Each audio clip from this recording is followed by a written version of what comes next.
Bonjour mesdames et messieurs, in this episode I'm going to show you different composition techniques. Bonjour mesdames et messieurs, my name is Serge Ramelli. I am a French photographer living in the beautiful city of Paris, France. And I make 1 to 2 tutorials per week. Alright, so I'm here, I'm back in Paris. Today is a very white sky day. It's raining, but it's a great opportunity to do black and white photography. In this episode I want to show you the process that I take to find the right composition of my photography. You know, what mistakes do I do first before I come to the right photo? That's a bit the idea of this tutorial.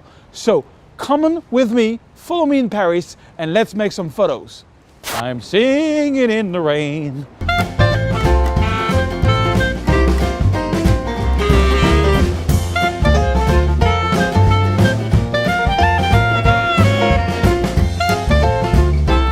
Okay, so we arrived on the Pont Birakem, a beautiful, beautiful bridge that was created by Mr. Gustave Eiffel, the man behind the Eiffel Tower. In this photo, what I'm going to try to do is a frame in a frame.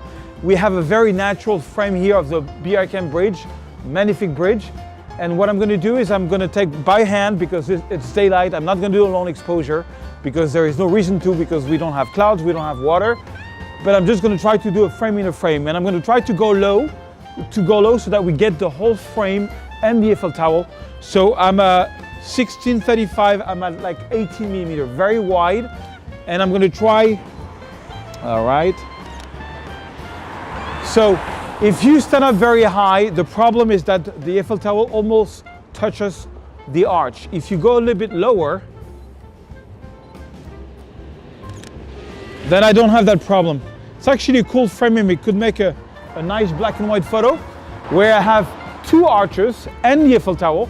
I love to do frame in a frame. I think it simplifies the composition and it's really interesting.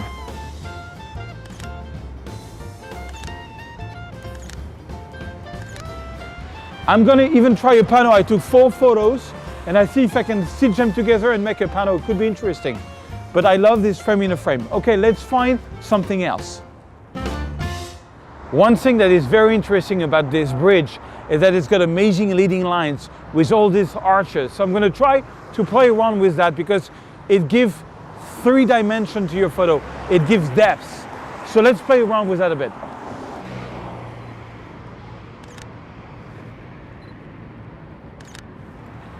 Okay, I'm going to try to go in the middle because we will get even more leading lines there.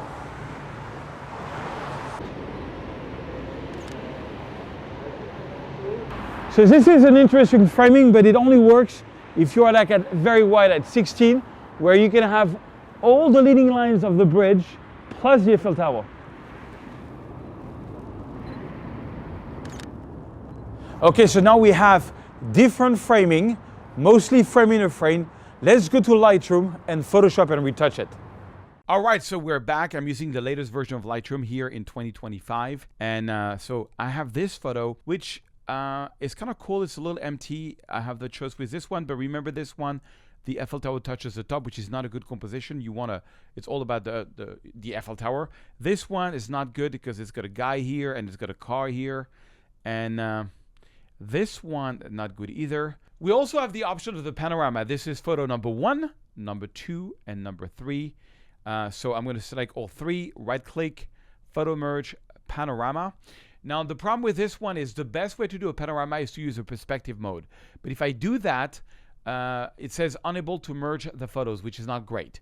So, and that's because I was too wide angle. But if I go to cylindrical, that's pretty good.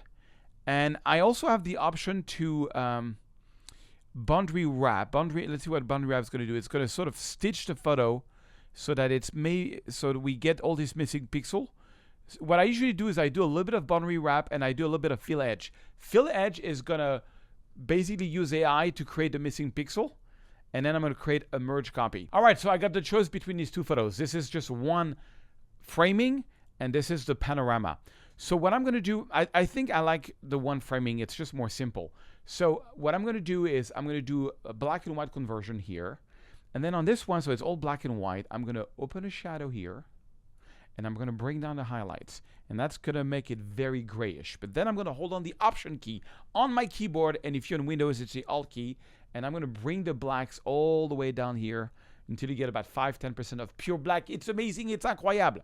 And then, mesdames et messieurs, I'm going to move the white all the way here. And now I've got a good exposure. It's way too bright, so I'm going to lower the exposure. I want like pure drama on this one. Okay, so that's good. And I'm going to do my 5-step of the natural drama. So the first step is the exposure, which I now like. The second step is I'm going to refine the black and white. I'm just going to move around the white balance. Look, maybe lower a little bit the blue. And then I'm going to go down here to the black and white mixer. I'm going to click here, and I'm going to click on the sky. I'm going to drag it down to make the sky a bit darker. I want more drama in the sky. And I'm going to click and drag and make this a bit darker, maybe. So you just click and drag in different places of the photo to refine your black and white. Okay, I kind of like that. Make sure that you don't have any values here over 40. So this one I'm going to bring down to 39. Okay, otherwise you can create like artifacts and weird things in your photo. Step number 1 was correcting exposure. Step number 2 is the white balance. And step number 3 is refining the black and white. And step number 4 is the dodge and burn. This one is going to be huge. First, let's crop the photo, because I always like to crop before I do a dodge and burn. I think I want to make it 16:9. I think I want to focus a little more on the Eiffel Tower.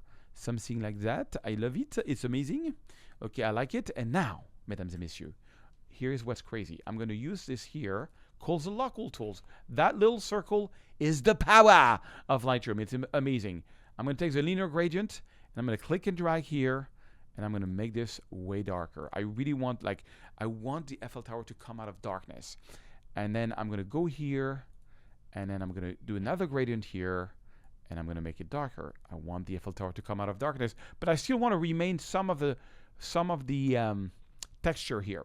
So what I'm going to do is I'm going to go here, linear gradient, and make this a bit darker also. Yes. I think this is too bright here and it's too bright here. And instead of using a gradient, I'm going to use a brush here, a big brush. Make sure the feather is 100, flow and density in the 70s, 80s. And I'm just going to brush here. It's going to become red. I'm going to darken that. That's a little too bright, and darken that. Yeah, I really want darkness a little bit like that. So it's a mixture of gradients, and look at the difference before the dodge and burn and after. You can see individually by the brush, the gradient, or you can do this like this. Boom. Okay, I kind of like that. That's kind of cool. I like that. And then I think I'm just going to add a bit of clarity to this one. I usually don't like clarity, but on this one, I think it's going to do really well. Okay, so that's my first one. Now, this one, I don't want to bore you, so you can I have black and white presets, which are amazing, and color preset, which you can get for like $1.99 under this video. I'm just going to use that from now on to go faster. So let's see this one. Boom. One click, black and white darker. So when you use one of my presets, you need to do 3 things. First, you hold on the Option key to make sure your black point is not too crazy, which is too crazy in this case. Good. Then you adjust your white point until you like it. And then you play around with the white balance until you like it. So I really don't like this photo. Remember this photo? That's kind of cool. Let's use one of the presets here. I think darker will be good. Oh, look at that. So remember, step number 1, you apply the preset. Then you go black, white, and move around the white balance. And then on this one, I'm going to make it straight because it's not straight at all. Auto. Boom. Look at that. That's a cool photo. And let's try this one. Black and white. Yeah. I always use my preset. I'm so lazy to have to redo all this. It's like 27 steps to get a good black and white. It's just so much faster to do that. It's, and also you look at that. I love this one. Let's make it straight. So you go down here to auto. Okay, last but not least, I think that's going to be my favorite. Black and white. I'm going to get black and white darker. Oh, look at that. Oh, look at the composition. You see, composition is really telling a story. And that's what I try to teach you in this video. You try to take out anything that doesn't help the story you want to tell, and you put in everything that helps the story you want to tell. So having this bridge here, I want to tell the story of this bridge, the Birken Bridge, because it really reminds me of the same texture of the Eiffel Tower and the Eiffel Tower, which is really what I like. And by the way, guys, so let's do the black point and the white point. If you spend a lot of money on gears, like you have a mirrorless and a DSLR, and you really want to get award-winning photos, I can coach you one-on-one. Book a call with me. The link is under the video. Talk to me or Felipe, who runs my institute, and let's see if we're a good fit for each other. I could make you an award-winning photographer in just about 12 weeks if you book a call with Felipe. Okay, so here is, look at that. I love that. So black, white, and then just play around with the white balance. So I want to show you another trick here. Once you apply one of my presets, well, let's make it straight also. I love this one. I think that I'm going to sell this one in galleries. Auto. You can just go here once you apply the preset, and then you have all the local adjustments, all program here. So you can select them directly on the screen and like, oh, this one, what does it do? You just move it up and down. I kind of like it there. But I kind of like what it does on the sky. I don't like what it does on the bridge. Is there a way that it only influences the sky and the bridge? Yes, sir. You see, it's sky 1. You go to your 3 dots.